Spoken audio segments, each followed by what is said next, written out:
Pendant le dîner, ma sœur a fait sa demande choquante, tu as des chambres en plus, alors on emménage.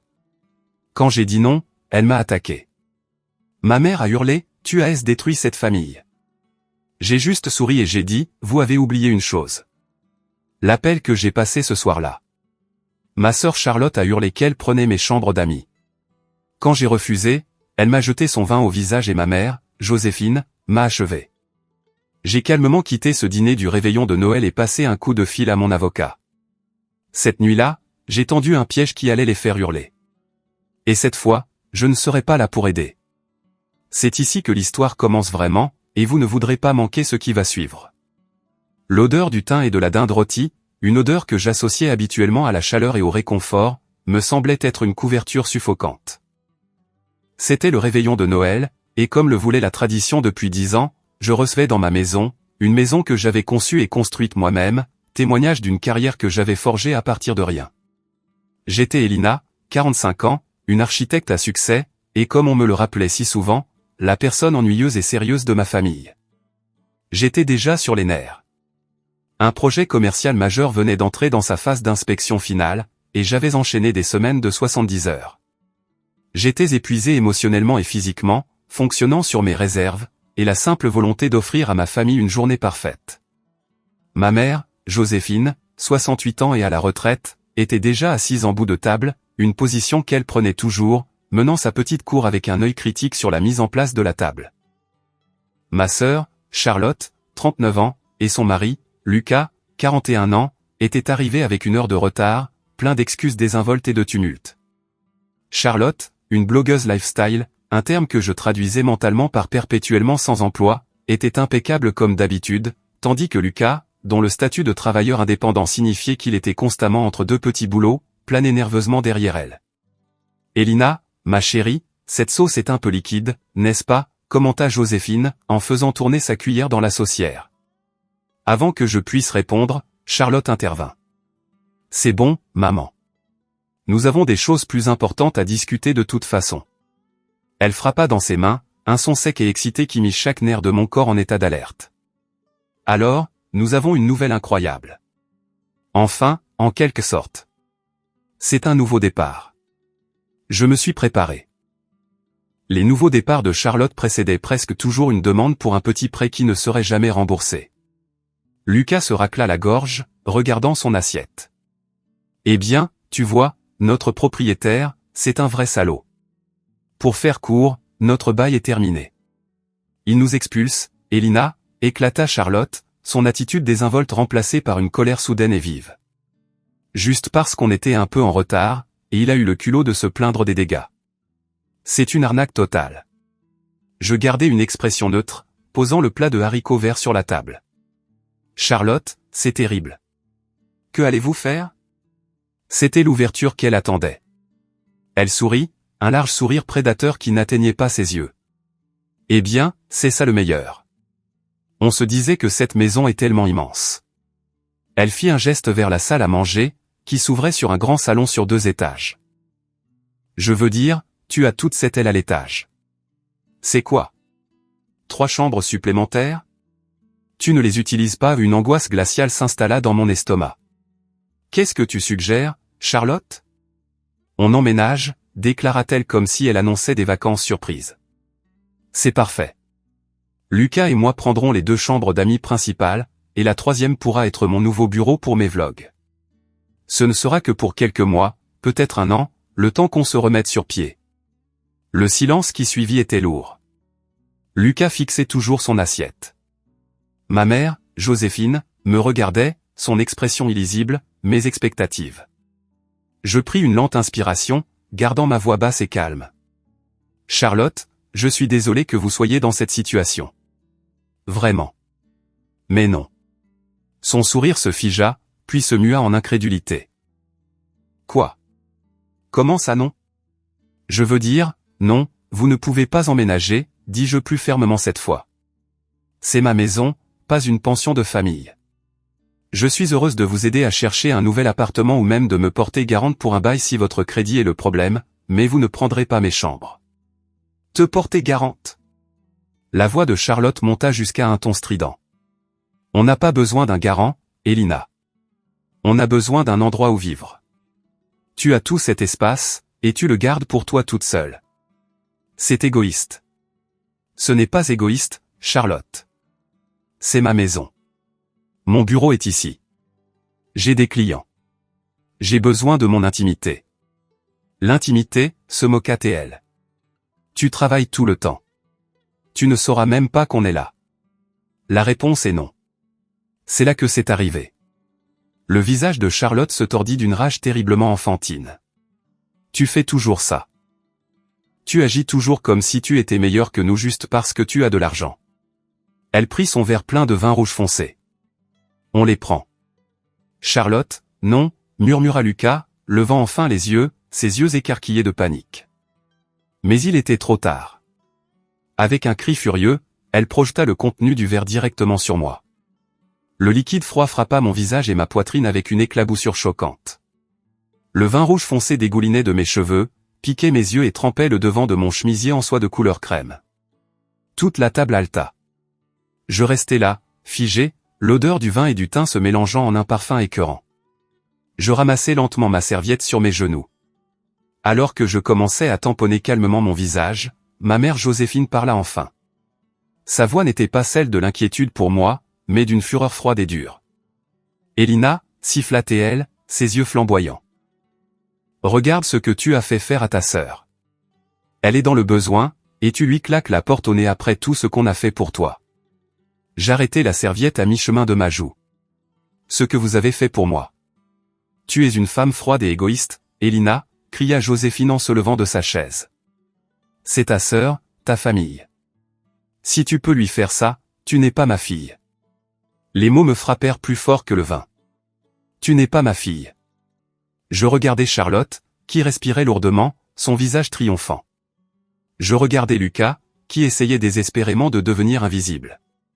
Et je regardais ma mère, qui me fixait avec une haine pure et sans mélange. Je finis de tamponner mon visage, pliai soigneusement la serviette tachée et la posai sur la table. Je repoussai ma chaise, les pieds raclant doucement contre le parquet. Tu as raison, Joséphine, dis-je, ma voix calme mais claire comme de l'eau de roche. Je ne le suis pas, je me tournai et sortis de la salle à manger. Je pris mes clés sur le crochet près de la porte, sortis dans l'air froid de décembre et montai dans ma voiture. Je ne regardais pas en arrière.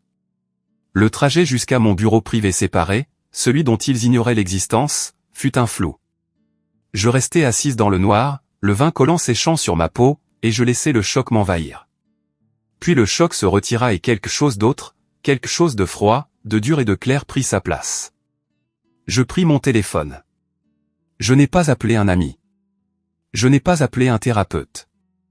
J'ai appelé David, l'avocat d'affaires requin qui s'occupait des contrats de mon cabinet depuis 8 ans.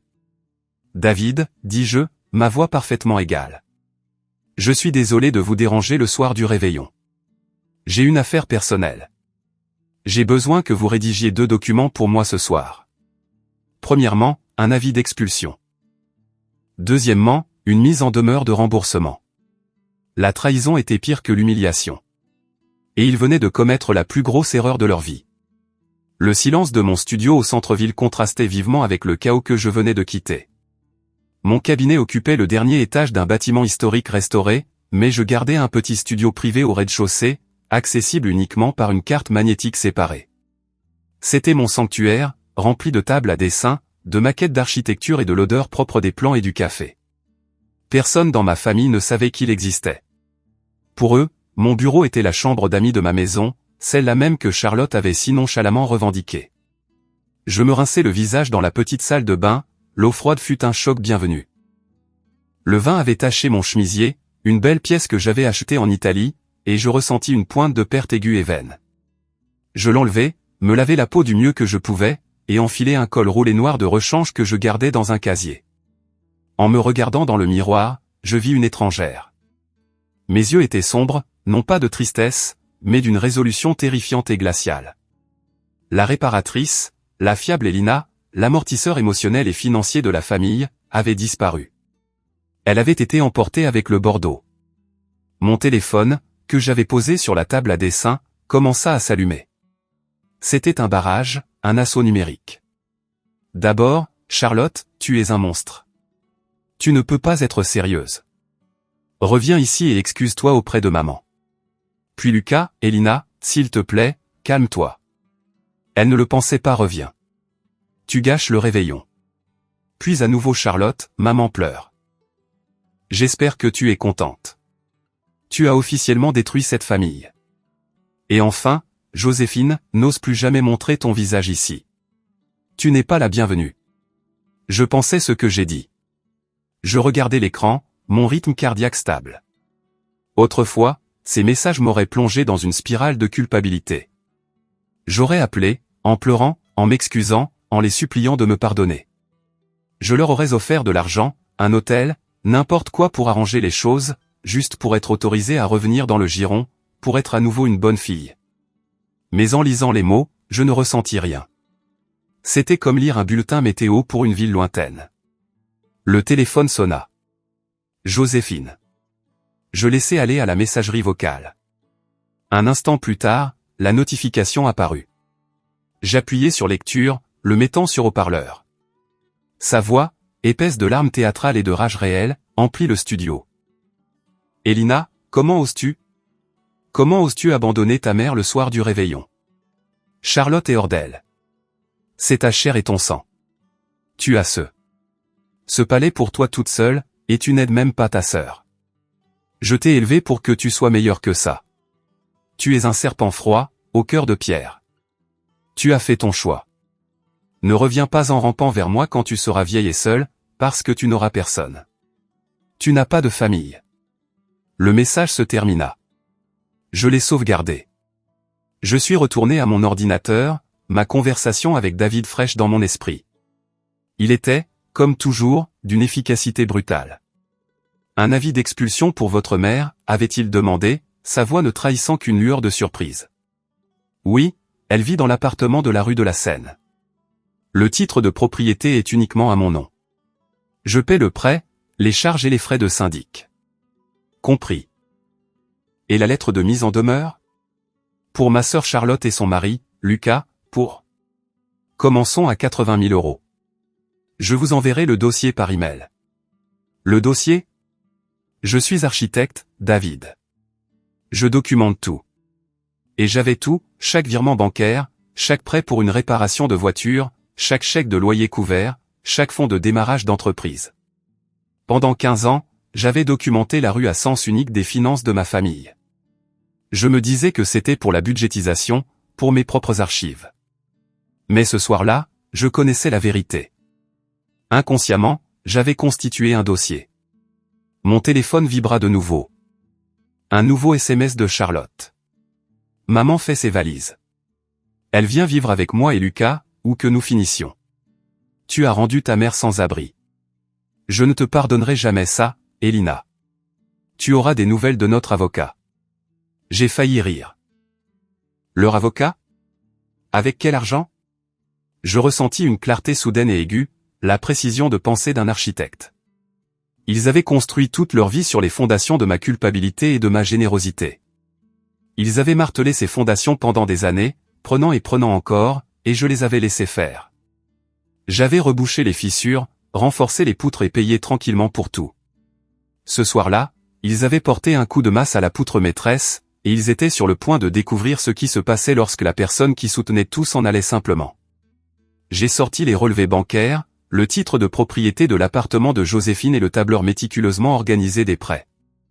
J'ai commencé à composer l'email pour David. En tapant, un vieux souvenir a refait surface. Mon père, juste avant de mourir, m'avait pris la main. C'était un homme discret, un ingénieur, complètement éclipsé par le drame de Joséphine. Elina, avait-il murmuré, sa voix fluette. Ne les laisse pas te vider. Ton cœur est une maison. Ne les laisse pas en prendre possession. Garde une pièce pour toi. Pendant des années, j'ai pensé qu'il parlait sur le plan émotionnel. Mais en joignant l'acte de propriété de l'appartement à l'email, j'ai réalisé qu'il aurait pu être plus littéral. J'ai envoyé l'email. J'ai éteint mon téléphone, pas seulement mis en silencieux, éteint. J'ai passé la nuit dans mon studio, dormant sur le petit lit de camp que je gardais pour les nuits blanches. Pour la première fois de ma vie d'adulte, j'ai dormi profondément, sans le nœud familier d'anxiété dans mon estomac.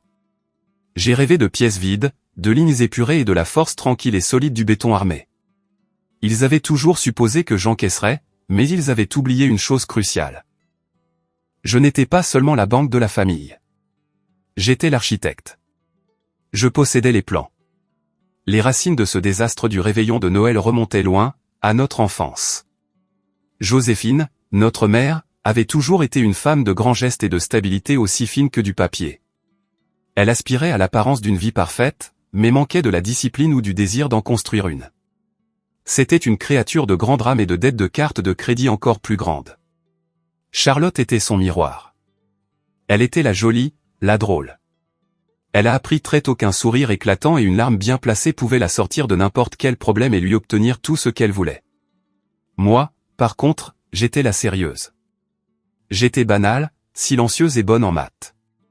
J'étais la fiable Elina.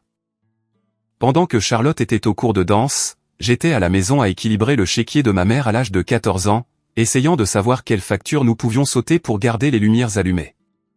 Quand mon père est mort, j'avais 22 ans, je terminais juste mon diplôme d'architecture. La petite assurance vie qu'il avait laissée devait aller à ma mère. Mais à la lecture du testament, il me l'avait laissé, dans un fonds en fiducie, avec une seule stipulation, à utiliser pour les fondations de la famille. Joséphine avait été furieuse. Il te l'a laissé à toi. Il ne me faisait pas confiance. Mais j'avais compris. Il ne parlait pas des fondations d'une maison. Il parlait de nos fondations. J'ai utilisé cet argent pour payer ses dettes. Je l'ai utilisé pour financer mes études supérieures et j'ai utilisé le reste comme acompte sur un modeste duplex. Je vivais dans une moitié et louais l'autre. Ce duplex fut la première fondation que j'ai jamais construite, et ce fut le début de mon succès. Charlotte, pendant ce temps, a pris un chemin différent. Elle a utilisé son deuil pour abandonner le BTS que je lui payais, décidant qu'elle allait devenir actrice. Quand cela a échoué, elle allait être designer. Quand cela a échoué, elle est devenue une blogueuse lifestyle, ce qui semblait principalement consister à exploser les plafonds de cartes de crédit que je payais souvent pour acheter des vêtements et des brunchs qu'elle pouvait photographier pour sa poignée d'abonnés. Son mari, Lucas, était un navire sans gouvernail. C'était un homme agréable, à la volonté faible, tellement ébloui par le panache dramatique de Charlotte qu'il dérivait simplement dans son sillage, encourageant ses pires impulsions. Mes sacrifices sont devenus leurs attentes. Quand Charlotte a eu besoin d'un nouvel ordinateur portable pour son entreprise, je l'ai acheté. Quand la voiture de Lucas a été saisie, j'ai avancé l'argent pour une d'occasion afin qu'il puisse se rendre à ses petits boulots. Et puis est venu le plus grand sacrifice de tous, ma mère. Il y a 10 ans, Joséphine vivait dans un terrible complexe d'appartements, se plaignant constamment du bruit et des voisins de basse classe. « Je suis ta mère, Elina », avait-elle pleuré. « Je suis vieille. Je mérite de me sentir en sécurité. » Alors, j'avais acheté l'appartement, un beau 3 pièces sur la rue de la Seine avec un gardien et une vue sur le fleuve. J'avais mis son nom sur le bail en tant que résidente, mais le titre, l'acte de propriété, le prêt, tout était à moi. Je payais chaque facture, des charges de copropriété au câble. C'était, me disais-je, la fondation que mon père voulait que je fournisse. Le problème, c'est qu'il ne le voyait pas comme un cadeau. Il le voyait comme leur dû. Mon succès n'était pas le mien. C'était une ressource familiale, un pot commun dans lequel ils pouvaient puiser à volonté, et leur intérêt pour mes biens était devenu d'une franchise affligeante. L'été dernier, lors d'un barbecue familial, Charlotte se promenait dans ma maison, passant la main le long des armoires en noyer sur mesure. « Cet endroit est tellement grand, Elina », avait-elle dit, sa voix dégoulinant d'un étrange mélange d'envie et d'évaluation. « Tu devrais vraiment le vendre. Tu pourrais prendre plus petit et pense à ce que tu pourrais faire avec l'argent. Tu pourrais vraiment aider maman et moi. Je veux dire, mon blog est sur le point de décoller. Je ne vends pas ma maison, Charlotte, avais-je dit en riant. Elle a raison, avait ajouté Joséphine en s'approchant d'elle. C'est une maison affreusement grande pour une seule personne. C'est presque de l'avarice. L'avarice. Encore ce mot. Moi, qui avais financé leur vie pendant 2 décennies, j'étais avare d'avoir ma propre maison. C'est à ce moment-là que j'ai commencé à scanner mes anciens relevés bancaires. C'est à ce moment-là que j'ai créé le tableur. Maintenant, assise dans mon studio, j'ai ouvert ce fichier. Tout était là. 84 210 € et 15 centimes d'euros, pour être exact. J'avais même inclus Lucas dans la demande, car il était son mari et complice de leur mode de vie. David, mon avocat, avait été clinique. Ils ne pourront pas le payer, Elina. Vous savez ça. Le but ici, c'est d'avoir un levier. Le but, avais-je répondu, est de tracer une frontière dans le béton. David était déjà au travail. À 9 h le vendredi, le lendemain du réveillon, un huissier de justice attendrait devant l'appartement de la rue de la Seine, et un coursier serait envoyé à la dernière adresse connue de Charlotte et Lucas, leur appartement expulsé, avec une enveloppe nécessitant une signature. Je lui avais également demandé d'envoyer une copie numérique à l'adresse email professionnelle de Charlotte, celle dont je payais l'hébergement. Ils avaient oublié la chose la plus cruciale. Ils me voyaient comme un portefeuille, un distributeur automatique, une âme sensible facile à faire culpabiliser. Ils avaient oublié que j'étais une architecte. Je construisais des choses. Je comprenais les structures. Et je savais mieux que quiconque où se trouvaient exactement les murs porteurs. Ils venaient de me dire que je ne faisais pas partie de la famille. Je les prenais simplement au mot. Je retirais mon soutien, et j'allais regarder toute la structure pourrie qu'ils appelaient une vie s'effondrer. Le soleil se leva le vendredi matin, projetant de longues ombres nettes sur ma table à dessin. Je n'étais pas rentré chez moi. Ma maison, celle que j'avais conçue comme un sanctuaire, me semblait souillée. L'image du visage triomphant et haineux de Charlotte, du vin sombre dégoulinant sur mes propres armoires sur mesure, était gravée dans mon esprit. Mon studio était l'endroit où je me sentais en contrôle. J'ai allumé mon téléphone pour la première fois en 12 heures. C'était un désert de fiel. Des dizaines d'appels manqués. Des textos de la famille élargie, tantes, oncles, cousins qui avaient clairement reçu une version empoisonnée des faits. De tante Lydie, Elina, je suis profondément déçu par toi. Ta mère est en pleine crise de nerfs. Appelle-la immédiatement. De cousin Marc, j'ai entendu ce que tu as fait. Mettre ta sœur dehors le soir du réveillon. Sans classe. Ils avaient raison sur une chose. Ma mère était en pleine crise de nerfs. Mais ce n'était pas parce que j'avais mis Charlotte dehors. À 9h05, mon email a sonné. C'était une notification de David. Sujet, signification effectuée. Corps, Madame Joséphine nom de famille a reçu un préavis de départ de 30 jours à 9h02. Le coursier a confirmé la livraison et la signature de la lettre de mise en demeure à M et Madame nom de famille à 9h04. Transféré de l'adresse précédente. Copie numérique également livrée.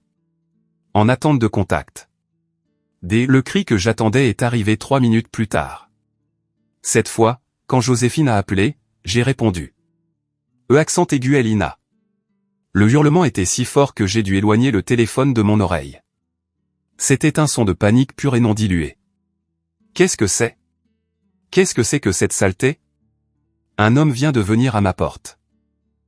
Il m'a donné des papiers d'expulsion. C'est une blague, n'est-ce pas? C'est une sorte de blague tordue et malade.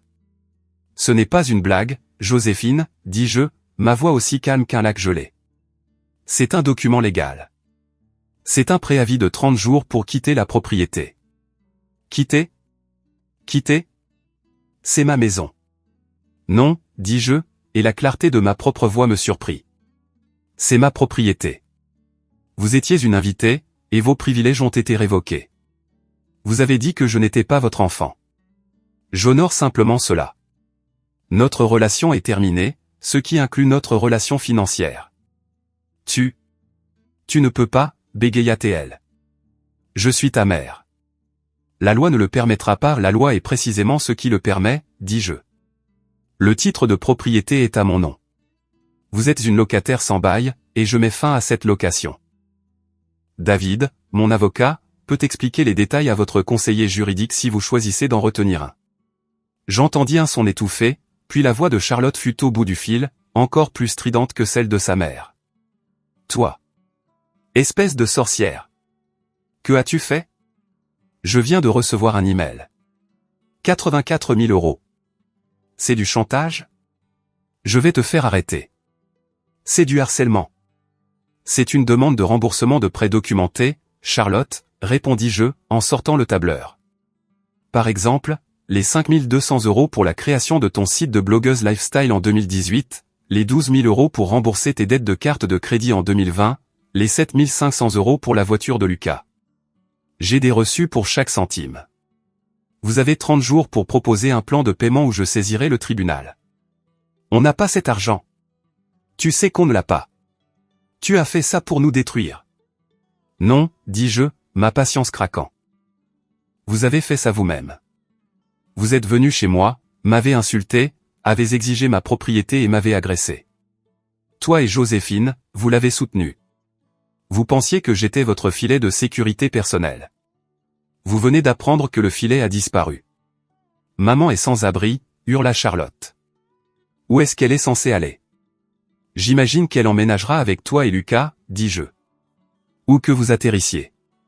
Vous avez 30 jours pour trouver une solution. Au revoir. J'ai raccroché. Je fixais le téléphone. Ma main tremblait, mais pas de peur. C'était l'adrénaline.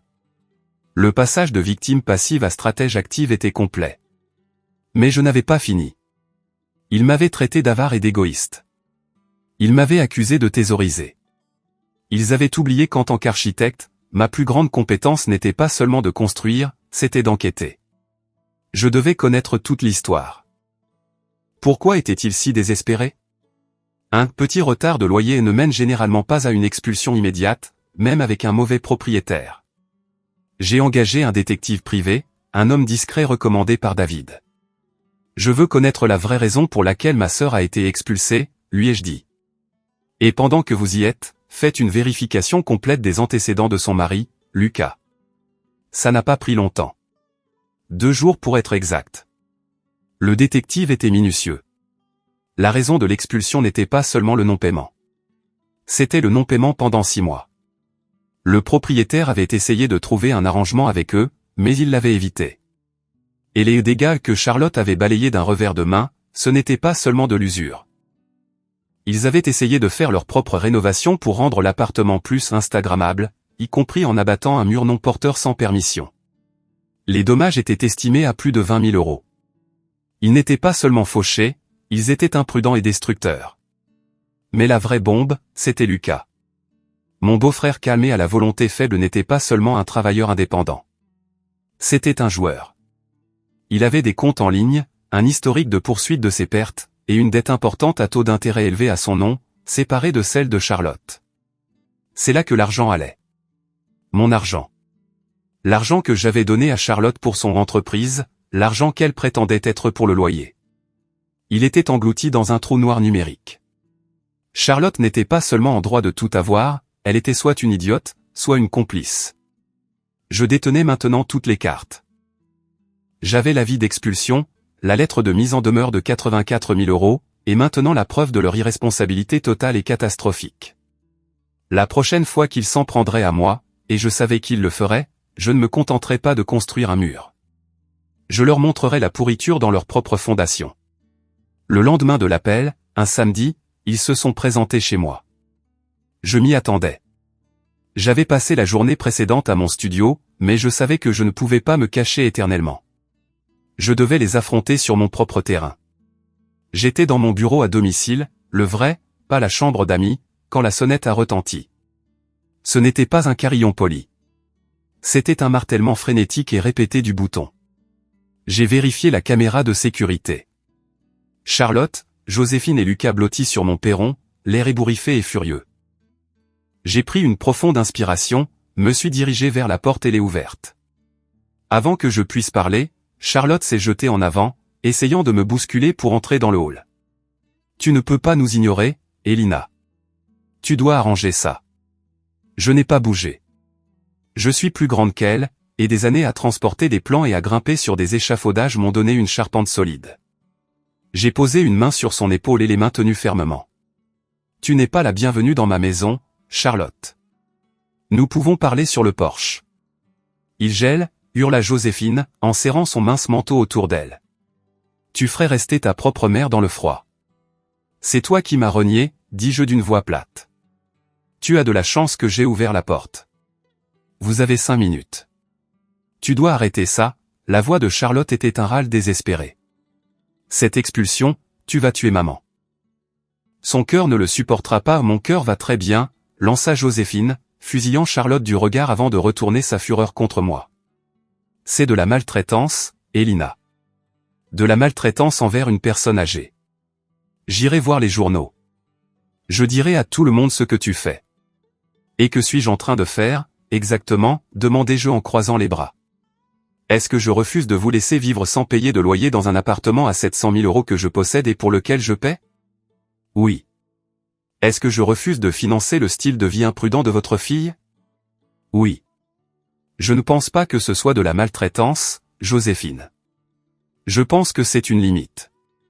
Lucas, qui était resté silencieux, prit enfin la parole, sa voix conciliante. Elina, écoute, nous savons que tu es en colère. Charlotte. Elle a un tempérament.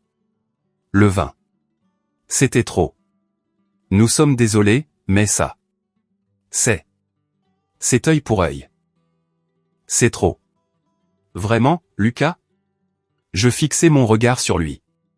Il tressaillit visiblement. Est-ce trop d'être tenu responsable? Responsable de quoi? Cracha Charlotte. D'avoir quelques dettes? D'avoir de la malchance? Tu as toujours eu de la chance, Elina. Tu as toujours tout eu. Tu ne sais pas ce que c'est de galérer. L'air devint soudainement immobile. La rage que j'avais contenue, la colère froide et contrôlée, a finalement fait surface. J'ai ri. C'était un son sec et amer qui les a surpris tous les trois. Galérer, dis-je, ma voix dangereusement basse. Toi, que je finance depuis que tu as 19 ans, toi qui n'as jamais gardé un emploi plus de 6 mois. Tu ne connais pas le sens de ce mot. Je reculai et pointai du doigt Charlotte. Tu veux parler de responsabilité? Parlons de la vraie raison pour laquelle vous avez été expulsé. Ce n'était pas de la malchance. C'était 6 mois de loyer impayé. Le visage de Charlotte devint blanc. Lucas avait l'air d'être sur le point de vomir, et les dégâts, continuai-je, implacable. Tu veux dire le mur que vous avez abattu dans une location? Les 20 000 € de réparation que vous venez de laisser à votre propriétaire. Comment? Comment savais-tu ça, balbutia Charlotte. Il te l'a dit? Peu importe comment je le sais, dis-je. Je le sais. Et je sais que vous le cachiez.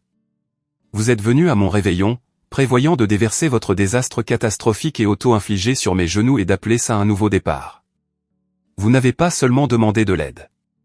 Vous avez exigé ma maison, puis vous m'avez agressé quand j'ai dit non. Je tournai alors toute mon attention vers Lucas. Ses yeux étaient écarquillés et il essayait de reculer. Et toi, Lucas, tu es resté là et tu l'as laissé faire. Tu es désolé? Où étaient ces excuses jeudi? Où étais-tu quand ta femme exigeait ma propriété? Il ouvrit la bouche, mais aucun son n'en sortit. C'est ça qu'ils ne te disent pas, Joséphine, dis-je, en regardant ma mère droit dans les yeux. Ils ne sont pas juste un peu en retard. Ils sont dans un trou financier profond et sombre, et c'est un trou qu'ils ont creusé eux-mêmes. La réaction de Charlotte fut immédiate.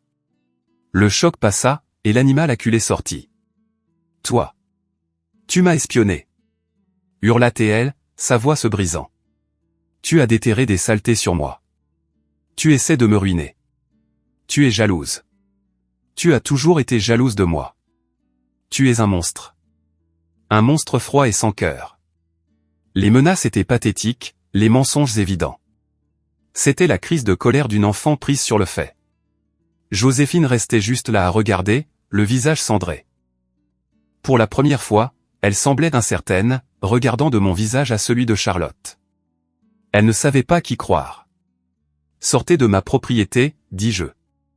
Ce n'était pas une demande. Vous violez une propriété privée. Tu ne peux pas nous faire ça, Elina, pleura Charlotte, une nouvelle et réelle désespérance dans sa voix.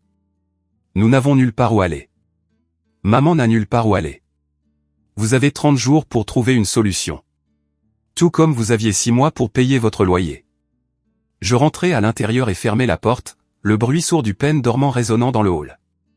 Je m'appuyai contre la porte, mon cœur battant à tout rompre, et j'écoutais leurs cris étouffés, puis finalement leurs pas s'éloigner. C'était la première confrontation. La suivante, je le savais, serait la dernière. Parce que je n'avais toujours pas joué ma dernière carte. Je n'avais toujours pas mentionné le jeu de Lucas. Ça, je le gardais. C'était mon A. Les 2 semaines suivantes furent une masterclass en désespoir. Ayant échoué à me briser avec un assaut direct, Charlotte et Joséphine lancèrent une campagne de diffamation à grande échelle. Mon téléphone, auquel j'avais recommencé à répondre, devint une porte tournante de parents perplexes et en colère. Elina, tante Lydie à nouveau. Ta mère dit que tu vends son appartement et qu'elle sera à la rue. Est-ce vrai? Elina, c'est ton oncle Michel. Charlotte me dit que tu la poursuis pour de l'argent que tu lui as donné. Tu dois arrêter ça et être une famille. À chaque fois, je donnais la même réponse calme, il y a bien plus dans cette histoire que ce qu'il vous raconte. Je gère une affaire familiale privée et je ne me laisserai plus manipuler. Eux, pendant ce temps, paniquaient. Joséphine, j'ai appris, avait essayé de trouver un avocat, mais l'aide juridique lui avait dit qu'un propriétaire, même un parent, avait tout à fait le droit d'expulser un locataire avec un préavis en bonne et due forme. Charlotte et Lucas, comme je l'avais prédit, logeaient avec Joséphine dans l'appartement, les 3 tournant en rond dans une cocotte minute de leur propre fabrication. Avec le compte à rebours de 30 jours, la campagne de diffamation était leur dernière tentative désespérée d'utiliser la famille pour me faire honte et me soumettre, et cela ne faisait qu'empirer. Les textos devenaient plus venimeux, les messages vocaux des parents plus critiques. Je ressentis un poids familier et écrasant de culpabilité. Étais-je trop dur? Étais-je le monstre qu'ils prétendaient que j'étais?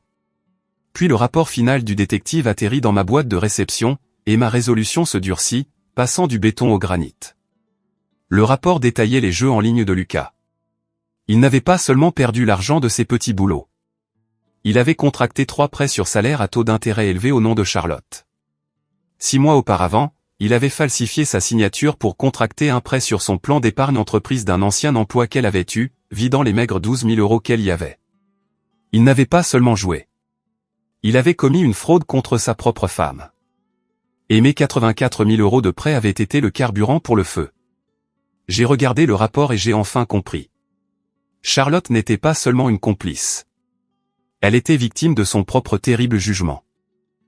Elle s'était attachée à une ancre, et il l'entraînait vers le fond.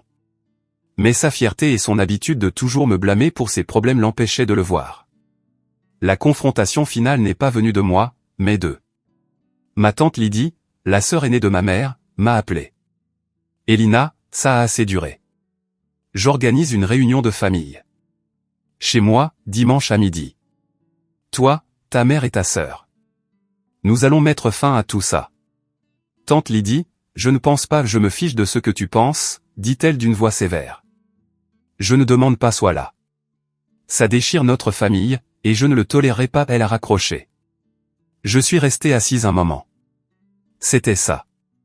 C'était la confrontation publique qu'ils voulaient. Ils allaient essayer de me tendre une embuscade, de m'entourer de la famille et d'utiliser leur jugement collectif comme une arme. Ils apportaient un couteau à une fusillade. J'ai passé tout le samedi à me préparer. Je n'ai pas seulement imprimé le rapport du détective. J'ai imprimé les relevés bancaires. J'ai imprimé le titre de propriété de l'appartement de Joséphine. J'ai imprimé le tableur détaillé des 84 000 €. J'ai imprimé les textos menaçants. J'ai imprimé les photos des dégâts de leurs propriétaires, que le détective avait obtenus. J'ai fait 5 copies. J'ai mis chacune dans un classeur soigné et professionnel. Quand je suis entré dans la maison de tante Lydie le dimanche, l'atmosphère était à couper au couteau. Tante Lydie et oncle Michel étaient là, l'air sombre. Et sur le canapé, positionné comme un tribunal, étaient assis Joséphine, Charlotte et Lucas. Charlotte avait l'air suffisante. Elle pensait que c'était sa victoire. Joséphine ressemblait à une victime tragique. Lucas avait juste l'air terrifié. Elina, merci d'être venue, commença tante Lydie, me faisant signe de m'asseoir sur une chaise à dossier droit en face d'eux. Maintenant, il faut que ça cesse. Ta mère est malade d'inquiétude. Tu l'expulses. C'est exact, dis-je, ma voix calme. Et tu poursuis ta sœur. Je demande le remboursement de prêts documentés. Oui. Ce n'est pas comme ça qu'on traite la famille, dit-elle, sa voix s'élevant. Vous avez raison, dis-je. Ce n'est pas le cas. J'ai sorti les 5 classeurs de ma mallette. J'en ai donné un à tante Lydie et oncle Michel. J'en ai glissé un sur la table basse à Joséphine, un à Charlotte et un à Lucas. Qu'est-ce que c'est que ça, ricana Charlotte, mais sa main tremblait. Ça, dis-je, c'est la vérité. C'est le dossier que j'ai préparé pour mon avocat. Mais puisque vous vouliez une réunion de famille, j'ai apporté des copies. Je les ai regardés ouvrir la première page. Leur visage racontait l'histoire. Les yeux de tante Lydie s'écarquillèrent. Elina, c'est l'acte de propriété de l'appartement? Il est seulement à ton nom? Il l'a toujours été, dis-je. Pendant 10 ans, j'ai payé chaque centime. Tournez la page. Ils virent la liste détaillée des prêts, les virements bancaires, les remboursements de cartes de crédit. 84 000. Murmura oncle Michel, l'air horrifié. Tournez la page, dis-je. Ils virent les photos de l'appartement détruit, le trou béant dans le mur. Mon Dieu, murmura tante Lydie. Charlotte, qu'as-tu fait? Elle ment, hurla Charlotte, jetant le classeur par terre. Ce sont des faux. Elle essaie de me piéger. Vraiment, demandai-je. Alors passez à la dernière section. Onglet je regardais directement Lucas. Il était devenu d'un ver maladif. Il fixait le rapport sur ses genoux, celui détaillant ses comptes en ligne, les prêts sur salaire, le retrait frauduleux de son PE. Charlotte, dis-je, ma voix douce mais perçante. Demande à Lucas où est passé l'argent. Demande-lui pour les prêts sur salaire qu'il a pris à ton nom. Demande-lui pour ton plan d'épargne entreprise. Charlotte, qui me hurlait dessus, s'arrêta. Elle se tourna lentement vers son mari. Lucas, de quoi parle-t-elle? Quel plan d'épargne entreprise? Lucas ne pouvait pas parler. Il fixait juste le papier, tout son corps tremblant. Lucas, hurla Charlotte en lui attrapant le bras. Que as-tu fait? Et c'est là qu'il a craqué. Il a laissé tomber sa tête dans ses mains et a commencé à sangloter, un son rauque, haletant, pathétique. Je suis désolé. Je suis désolé. J'allais tout regagner. J'allais tout rembourser. La pièce était complètement silencieuse, seulement brisée par ses sanglots. Charlotte le fixait, son visage un masque d'horreur abjecte et naissante. Joséphine avait l'air d'avoir été frappée par la foudre. Tante Lydie et oncle Michel me regardaient simplement, leurs visages empreints d'un sentiment que je n'avais jamais vu, le respect. Le charme était rompu. L'image de la pauvre et malchanceuse Charlotte et de l'égoïste et avare Elina était brisée.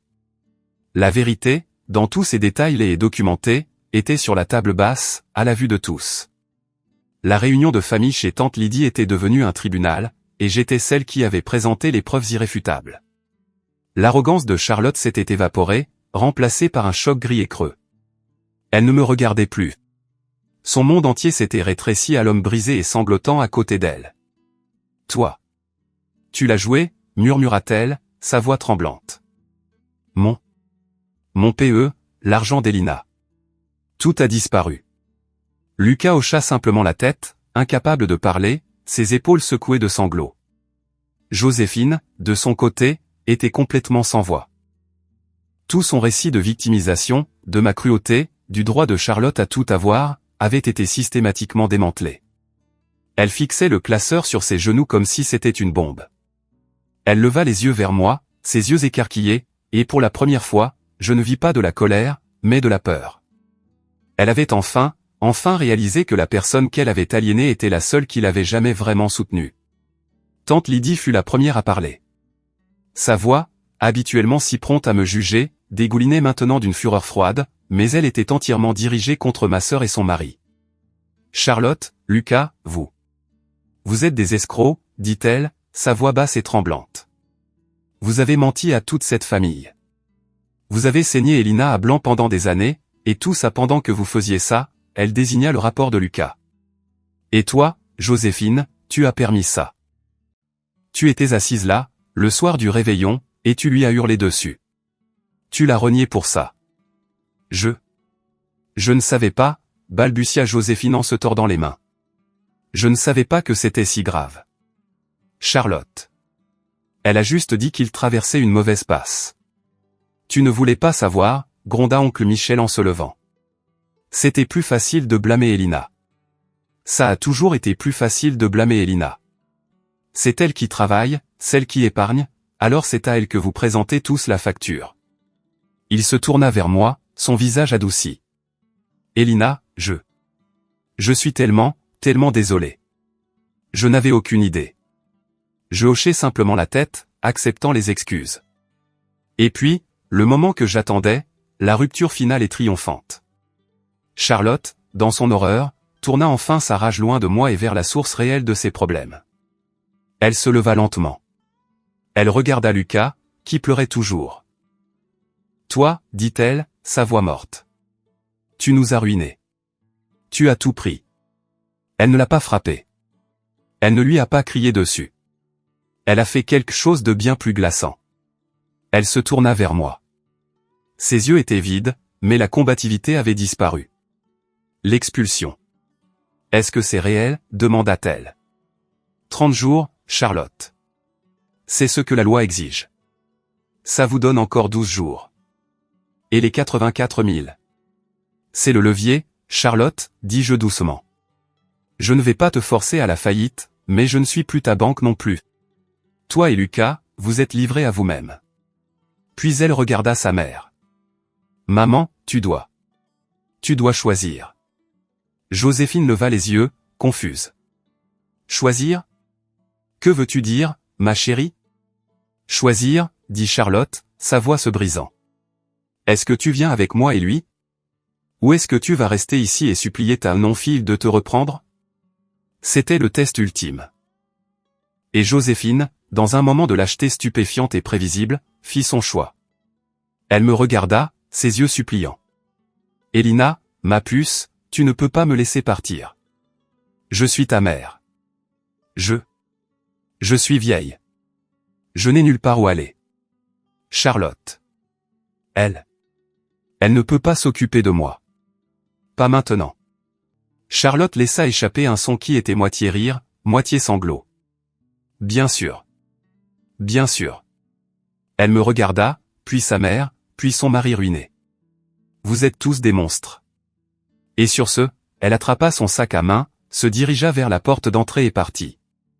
Elle ne l'a pas claqué. Elle est juste partie. Lucas, sorti de ses pleurs par la surprise, leva les yeux, paniqué. Charlotte, attends. Il se releva en se hâtant, ramassa son propre classeur de preuves et sortit en courant après elle. Nous restâmes dans le salon. Moi, ma tante et mon oncle, et ma mère. Joséphine pleurait maintenant ouvertement. Elina, s'il te plaît, murmura-t-elle. Ne me mets pas à la rue. Je suis désolé. Je suis tellement désolé. Je ne le pensais pas. Tu es mon enfant. Tu es mon enfant. Je la regardais, la femme qui m'avait renié, la femme qui avait permis le vol de ma sœur pendant des décennies, la femme qui, si on lui donnait le choix, choisirait toujours le chemin le plus facile. Je me levai et rassemblai mes affaires. Je remis ma copie du classeur dans ma mallette. Tu as 12 jours, Joséphine, dis-je, ma voix dénuée de toute émotion. Tu peux rester avec tante Lydie. Tu peux aller avec Charlotte. Tu peux trouver un refuge. Mais à midi le 30 du mois, les serrures de cet appartement seront changées et tes affaires seront mises en garde-meuble. Tu as raison. Tu es ma mère, et je ne te laisserai pas à la rue.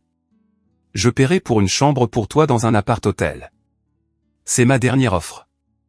Tante Lydie me regarda, choquée. Elina. C'est mon offre, répétai-je. Elle ne vivra pas avec moi et elle ne vivra pas dans ma propriété. Elle m'a achevé. Je ne fais que fixer les termes de notre nouvelle relation. Je regardai Joséphine. Le choix t'appartient. Je sortis de la maison, la laissant sangloter entre les mains de ma tante. Le poids de toute ma famille, un fardeau que j'avais porté pendant 25 ans, s'est enfin soulevé de mes épaules. Je suis monté dans ma voiture et pour la première fois depuis le réveillon, je me suis laissé pleurer. Mais ce n'était pas des larmes de tristesse. C'était des larmes de libération. J'étais enfin, complètement et totalement libre. La chute fut aussi rapide que prévisible. Charlotte et Lucas disparurent pendant quelques jours. J'ai appris plus tard par tante Lydie qu'ils avaient eu une énorme dispute publique à l'appartement et que Charlotte l'avait finalement quitté. Elle a emménagé avec une amie de ses jours de blogueuse, disparaissant de fait de la famille. Lucas, laissé avec rien d'autre que ses dettes de jeu et ma lettre de mise en demeure, et retourné chez ses parents dans une autre région, un homme brisé. J'ai fait en sorte que mon avocat abandonne officiellement la demande contre Charlotte, mais la maintienne active contre Lucas. Je ne m'attendais pas à voir un centime, mais cela pèserait sur sa tête pendant des années, un enregistrement permanent de ses actions. Ma mère, Joséphine, était une autre histoire. Après une semaine d'appels téléphoniques larmoyants et manipulateurs auxquels je n'ai pas répondu, elle a finalement accepté son sort. Elle a refusé mon offre de l'appart-hôtel. C'était indigne d'elle, a-t-elle dit à tante Lydie. Au lieu de cela, elle a fait exactement ce que j'avais prédit. Elle a emménagé avec tante Lydie, transformant la chambre d'amis de ma tante en un sanctuaire de sa propre victimisation. Tante Lydie, à son crédit, l'a tolérée avec un soupir las, ses yeux maintenant grands ouverts sur la vraie nature de sa sœur. Le 30 du mois est arrivé. À midi, comme promis, les serrures de l'appartement ont été changées. J'ai engagé une entreprise pour emballer professionnellement toutes les affaires de Joséphine et les déménager dans un garde-meuble haut de gamme et climatisé. J'ai payé les 6 premiers mois. Après ça, ce serait à elle de voir. Avec l'appartement vide, je l'ai immédiatement mis sur le marché. Il s'est vendu en moins d'une semaine dans une guerre d'enchères avec une offre au comptant. Puis j'ai vendu ma maison, la belle maison sur mesure qui gardait le souvenir de cet horrible réveillon de Noël. Je ne supportais plus d'y être. Elle s'est vendue pour un prix astronomique à un cadre de la tech.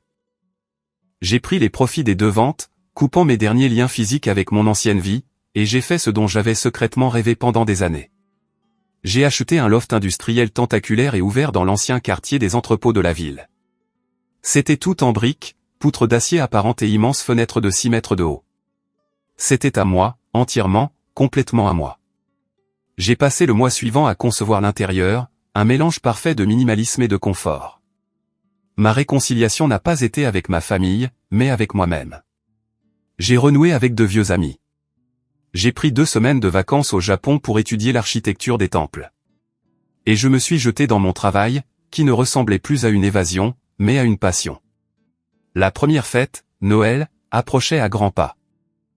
Je me préparais à la vague de culpabilité, à la douleur familière d'une famille brisée, mais elle n'est jamais venue. Le soir de Noël, j'étais dans mon nouveau loft. Les lumières de la ville scintillaient à l'extérieur de mes immenses fenêtres. J'avais de la musique classique, un feu crépitait dans la cheminée moderne, et j'esquissais un nouveau design pour une bibliothèque publique. Mon téléphone, qui était maintenant heureusement silencieux, a vibré avec un texto. C'était de tante Lydie. Joyeux Noël, Elina. Ta mère est fidèle à elle-même. Mais Michel et moi pensons à toi. Nous sommes fiers de toi. J'ai souri et répondu par texto. Joyeux Noël, tante Lydie. Merci. Ça compte énormément pour moi. Je me suis versé un verre de très bon vin, très cher, pas du Bordeaux. Je me tenais à la fenêtre, regardant le monde que je m'étais construit.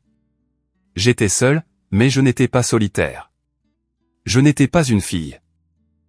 Je n'étais pas une sœur. Je n'étais pas une réparatrice. J'étais juste Elina. Et j'étais enfin en paix. 3, 4, 5. O sea, solo había que sacarlo uno más. Pero sí, no es hacia afuera, es hacia adentro. De todos modos lo voy a dejar para darme una idea de cómo es.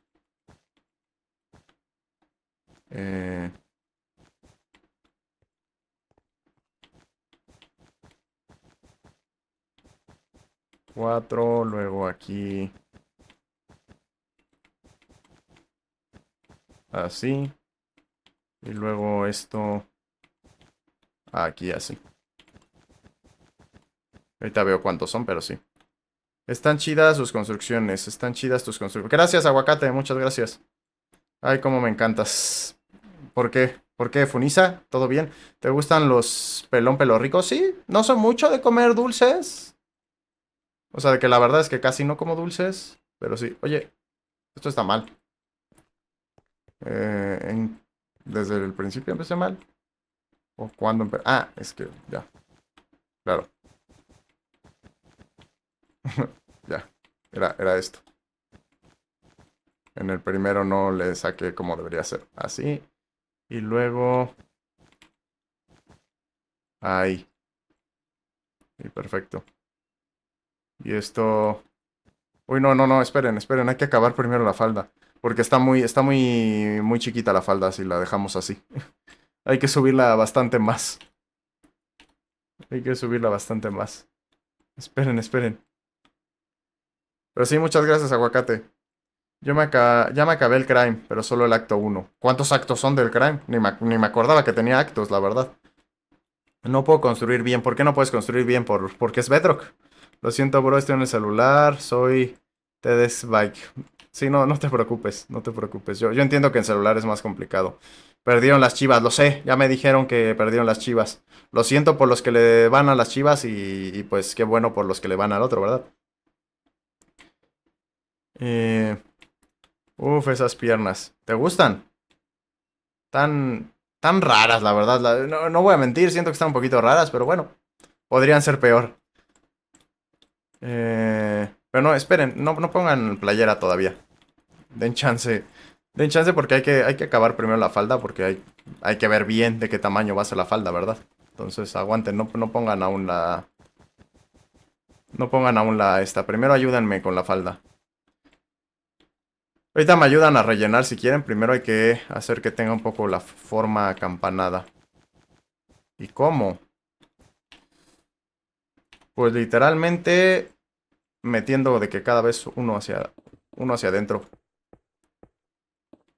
Aunque estoy pensando. ¿Lo vamos a hacer con lana? No, prefiero concreto.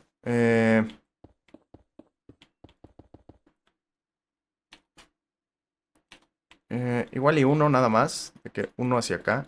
Arriba, como para que quede al mismo nivel de la lana. Ahí.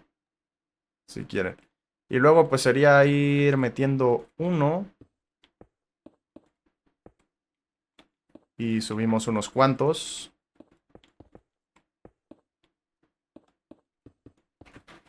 No sé cuánto subí. Es que trabajar, de verdad. 1, 2, 3. ¿Saben qué? Lo voy a hacer con... Con magenta no. Lo voy a hacer con gris. Y luego cambiamos el color del bloque. Pero terracota no. En concreto.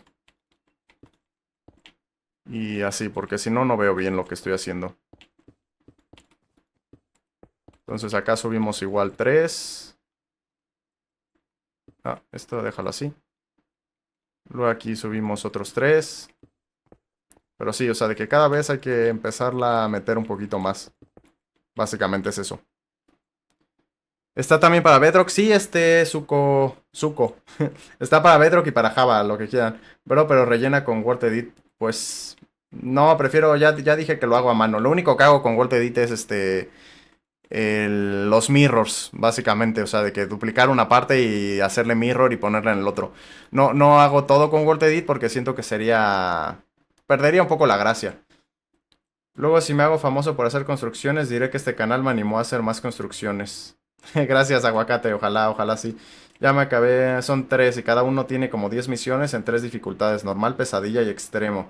Ya volví, sorry, mi amo. Está bien, Funisa. ¿Dónde habías ido?